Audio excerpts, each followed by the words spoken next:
안녕하세요, 김PD입니다. 모자를 바꿨습니다. 색깔 마음에 드세요? 빨간색 여담이고요. 오늘 방송 시작하도록 하겠습니다. 오늘 그 국회에서 특검 규탄 시위가 있었죠. 일단 오늘 그 국회에 있었던 그 특검 규탄 시위를 한번 같이 보시죠.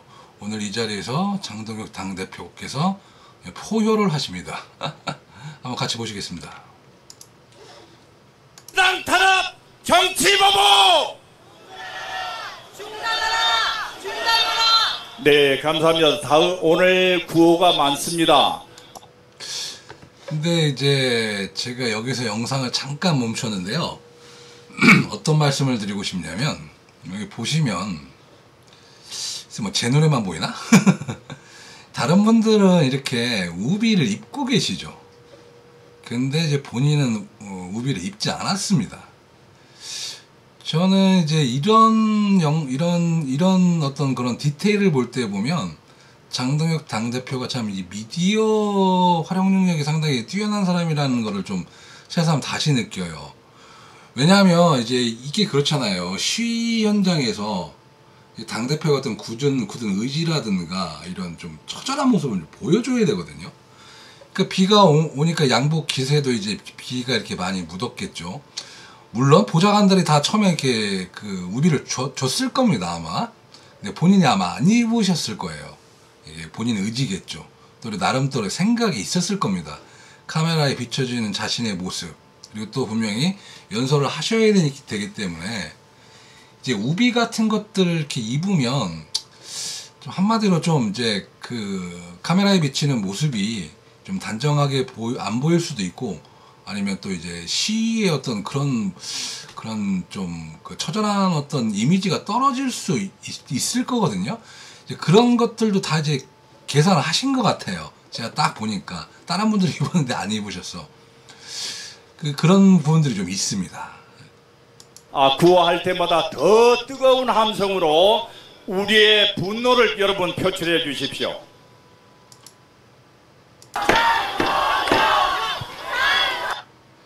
그리고 사랑하는 당원 동지 여러분, 그리고 애국 시민 여러분, 좀 땡겨서 보겠습니다. 분노가 있습니다. 애국심이 있습니다. 그리고 우리에게는 목숨이 남아 있습니다. 여러분, 분노합시다. 여러분, 일어섭시다. 이재명 정권을 무너뜨리기 위해서 여러분 목숨 걸고 진격합시다. 여러분, 우리의 분노를 담아서 애국 시민의 분노를 모아서 이재명을 향해 진격합시다. 제가 이제 여기도 잠깐 그 카메라를 멈췄는데, 잠깐만 뒤로 갈게요. 이재명을 향해 진격합시다. 이분이 물론 이제 이렇게 그 표효하는 그런 모습들을 여러분들은 이번 전당대회 때 아마 처음 보신 분들이 많을 거예요. 근데 저는 그 전에도 몇 번 봤거든요. 그리고 그 연설을 할 때 보면 쉬어야 할 때, 그다음에 제스처를 할 때 이런 것들을 잘 알아요, 이분이. 그래서 상당히 어떤 그런, 그리고 그 카메라에 대한 시선이라든가, 그리고 표정 관리 이런 걸 상당히 디테일하게 잘 하시는 분이에요. 그래서 저는 이제 오늘 이런 우비를 안 입은 모습이라든가 이런 모습들을 보면서 또 나름대로 또 생각을 많이 하셨구나라는 생각이 또 들더라고요. 모르겠습니다. 뭐 제 눈에만 보이는 건지 여러분들도 그렇게 생각하실 건지는 저도 잘 모르겠는데, 하여튼간 뭐 제 생각은 그렇다는 겁니다. 그리고 또 이분이 장동혁 대표가 또 미디어에 상당히 특화된 게 또 뭐가 있냐면요, 발음이 되게 좋아요. 발음이 보면 요번에 TV 토론회나 이런 미디어에서 많이 나오셨으니까 이렇게 들어보면 상대적으로 다른 후보나 뭐 심지어는 뭐 아나운서에 버금갈 정도로 발음이 좋아요. 근데 이제 여러분들은 잘 모르시겠지만 저는 좀 지켜봤잖아요. 이분이 뭐 발음이 타고난 건 아니에요, 사실. 연습도 많이 하셨었습니다, 예전에. 그래갖고 뭐 코칭도 받으시고 본인이 이제 뭐 발음 연습, 뭐 가가교교 뭐 이런 연습도 많이 하셨고, 그래서 그 노력의 산물이라는 거 여러분들이 좀 알고 계셔야 될 것 같아서 제가 일부러 좀 말씀을 드린 겁니다. 그 타고나서 발음이 좋으신 게 아니라 정말 노력을 많이 하셨어요. 그래서 이제 앞으로의 어떤 그런 정치는요, 결국은 미디어 싸움이거든요. 이번에도 그 당대표에서 성공적으로 어떤 이길 수 있던 전략 중에 하나가 어떤 그런 레거시 미디어도 미디어지만 적극적으로 유튜브나 이런 것들을 많이 또 이용을 하셨잖아요.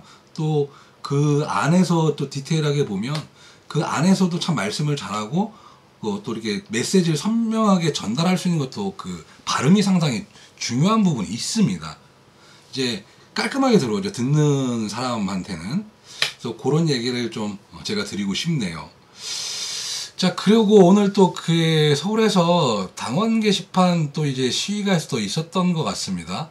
또 그 얘기도 잠깐 해보고 싶은데, 저도 당원의 한 사람으로서 당원 게시판 문제는 좀 짚고 넘어가야 될 거라고 좀 봐요.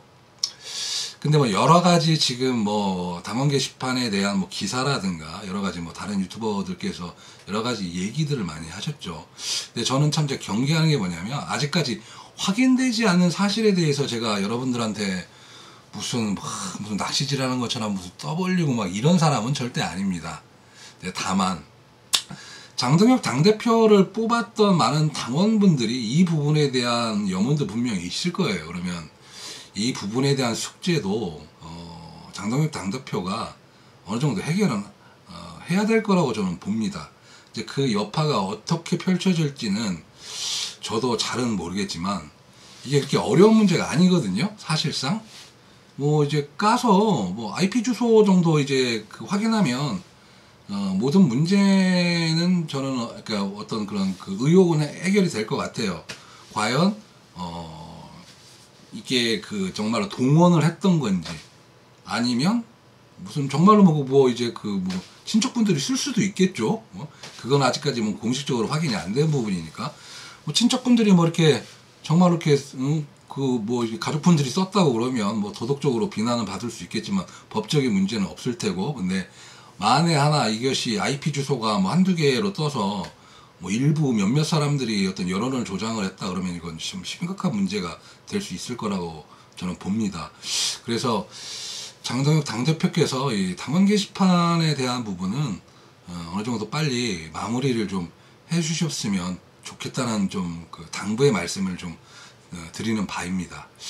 그리고 뭐 기왕에 당원 게시판 얘기 나오면서 이제 한동훈 전 대표에 대한 개인적인 소견 뭐 이런 거를 좀 한번 말씀드리고 싶은데, 저는 그래요. 처음에 한동훈 당대표, 그러니까 한동훈 전 대표가 비대위원장 나왔을 때는 저렇게 나쁘게 보진 않았어요. 그때만 해도 아마 대부분 당원분들이 환영했었고 뭐 이렇게 나쁘게 보지 않았을 겁니다. 그때까지만 해도. 근데 이제 이제 비대위원장 나오시고 이제 당대표 선거에서 뭐 많은 득표수를 하고 당대표가 되셨죠. 그러고 나서 이제 총선이 열리지 않습니까? 근데 저는 그때 총선 때 그때 약간 좀 싸하다는 느낌을 좀 받았어요. 왜냐하면 저도 그때 당시에 총선의 한 캠프의 일원으로서 활동을 했던 사람으로 이제 유세 현장을 갈 수밖에 없잖아요. 그래서 이제 유세 현장에 가서 이제 한동훈 대표의 모습을 봤죠. 뭐 그 전에 미디어로도 많이 접했던 건 사실이지만, 그때 당시에 한참 유세 현장을 한동훈 당대표가 돌아다니면서 뭐 화제 아닌 화제가 됐던 게, 막 이렇게 뭐 어깨에 손 올리고 막 이런 좀 그런 제스처랄까? 그래서 저건 제가 볼 땐 조금 뭐 이상하게 비칠 수도 있는데, 근데 뭐 어디까지나 미디어니까 미디어에서 보여주는 부분만 보여주니까, 그래서 저는 이제 제가 직접 유세 현장에 가서 이제 목도를 한번 해봤는데 그때 싸하더라고. 이게요, 이분이 언제서부턴가 이제 총선 유세 현장에 가면 보통 그 지역에 나오는 후보자분들을 좀 이렇게 띄워주거나 이래요. 그러면 같이 이렇게 손을 잡고 하던가, 옛날에 막 김무성 당대표는 어버드 주고 막 그랬었어요. 막 이렇게 좀 새몰이는 하긴 하지만 그래도 그 지역에 나온 후보자를 띄워주는 게 이 바닥의 어떤 그 유세 문법이죠. 근데 이분은 좀 뭐라 그럴까, 이제 본인이 즐긴다고 그래야 될까? 본인 선거하듯이 막 이렇게 말씀하시는 거나 제스처나 좀, 그리고 후보를 뭐 이렇게 좀 이렇게 띄워준다기보다는 내가 격려해 줄게 막 이런 식의 스타일로 막 이렇게 가시더라고. 그 이상하다. 제 눈으로 직접 목도를 해보니까 막 좀 싸한데 이게 뭐지? 이런 생각이 좀 들더라고요. 그 뭐 자기 선거 잘하기 무슨 뭐 이제 이런 걸로 유명한 분이 그 이준석 전 당대표지 않습니까? 이제 이분 그 보궐선거 보령섭전 거기 있었으니까 그때도 내려오셨으니까 이준석 그 당대표가 그 자기 선거 잘하기가 자기 잘나기로 유명한 이준석 당대표도 그러진 않았거든요. 근데 한동훈 전 대표는 그런 모습이 좀 많이 보이더라고. 그래서 좀 싸하다는 느낌을 그때 제가 좀 받았었습니다. 그러고 나서 이제 뭐 이제 총선이 이제 그 안 좋은 결과를 끝났죠. 뭐 여러 가지 뭐 안 좋은 일들이 많았지만 지금 생각해 보면 과연 뭐 그렇게까지 완패가 됐었을까? 그리고 한동훈 대표가 했던 그런 선거 전략들이 과연 맞는 전략들이었을까? 또 그리고 그 당시에 사무총장 했던 장동혁 당대표는 지금에 와서는 어떤 생각을 할까? 좀 이런 게 좀 다시 좀 생각이 듭니다. 그러고 나서 이제 이분을 좀 이렇게 또 이렇게 계속 제가 호기심이 좀 지켜보니까 뭐 그 상황에 또 뭐 당원 게시판 문제가 나고 뭐 한동훈 뭐 여론팀이 있었니 뭐니 뭐 이런 문제가 생기고 뭐 또 여러 가지로 뭐 또 저 용산과 갈등서부터 자기가 결국에는 이제 그 1.3 계엄이 터지고 뭐 탄핵을 거치고 막 이런 과정 속에서도 또 제가 유심히 봤던 게 이분이 또 라방을 했잖아요. 라방. 과자 먹으면서 이렇게 라방을 하시는데 또 기타 치는 거 좋아하신다고 막 이제 뭐 기타 갖고 오셔서 띵가띵가 하시고 펜타토닉 스케일 막 이런 얘기 하시면서 그 펜타토닉 스케일 뭐 도리안 스케일 뭐 이런 거 얘기하면 일반 분들이 들으시려나 모르겠어요. 저는 그거 보고도 참 흠집이 됐는데 저도 기타를 칩니다. 근데 솔직히 제가 한동훈 대표보다 조금 더 잘 칠 것 같아요. 근데 이렇게 일반 국민들과 좀 동떨어진 이야기를 왜 할까 싶은 거예요, 저는. 그리고 뭐 기타를 치시는데, 뭐 누구나 아는 곡을 저 같으면 쳤을 것 같은데, 뭐 그런 것도 아니고. 그리고 뭐 지미 헨드릭스 얘기하고, 무슨 그 기타리스트를 얘기하고, 왠지 무슨 뭐 마치 본인은 프랑스 귀족? 뭐 나는 문물을 겸비한 아주 대단한 지식인인 양? 저는 그렇게 제 견해입니다. 그렇게 느껴지더라고요. 이 양반 왜 이러지? 이제 그런 생각들을 좀 많이 했었죠. 그러면서 이제 이건 아닌 것 같은데 막 이러면서 저도 이제 좀 싫어지더라고요. 그리고 마지막에 결정타가 또 뭐냐면 김문수 대통령 후보가 이제 경선 끝나고 우여곡절을 겪고 저희 당 후보로 나가지 않습니까? 그때 이제 한참 유세를 할 때 많은 분들이 한동훈 전 대표도 나오라고 얘기들이 많았죠. 근데 이분이 조건을 걸대. 그래서 뭐 윤석열 대통령과 뭐 결연을 하고 뭐 이런 조건이면 자기가 나가겠다. 물론 뭐 나오셨지만 왜 조건을 걸어? 그냥 나가서 열심히 이렇게 활동을 하셨다면 지금의 이런 분위기는 좀 많이 졌을 거라고 는 좀 봐요. 좀 뭐랄까 한동훈 전 대표를 좋지 않게 보는 이런 분위기가 조금이라도 그때 당시에 본인이 열심히 하시고 그냥 아무런 조건 없이 김문수 대통령 당선을 위해서 노력을 했다고 하면 근데 물론 나오시긴 나오셨지만 그 유세 현장에서도 여러분들 다 보시다시피 거의 자기 선거 하셨잖아요. 그냥 가면 사람들 한동훈 외치고 그리고 또 이제 한동훈 지지하시는 분들 열성적으로 무슨 저도 그런 모습 처음 보는데 마치 무슨 아이돌 팬클럽 이런 식의 스타일로 이렇게 하시는데 물론 저도 새로운 거 되게 좋아합니다만 저는 참 그 모습 보면서 저게 왜 저러지? 본인이 저걸 즐기는 건가? 이런 생각을 좀 많이 했었습니다. 여러분들 보시기엔 어떨지 모르겠어요. 저는 어디까지나 제 이제 소견을 말씀을 드리는 거예요. 그리고 뭐 제가 무슨 뭐 중앙 정치에서 뭐를 들여본 사람도 아니고 그러다 보니까 어떤 그런 자세한 내막이라 그리고 뭐 잘 알지 못하는 부분에 대해서 여러분들한테 섣불리 말씀드리는 어렵기 때문에 그냥 제가 봐왔던 어떤 그런 견해나 소견만 말씀을 드리는 겁니다. 그리고 이제 좀 있으면은 그 보궐선거가 열리죠. 이제 보궐선거가 열리면 그 국회의원 이제 아까 지방선거가 열리면 국회의원 보궐선거가 같이 열리는데 요즘에 그 한동훈 전 대표의 그 보궐선거에 대한 얘기들이 좀 많이 나오는 것 같아요.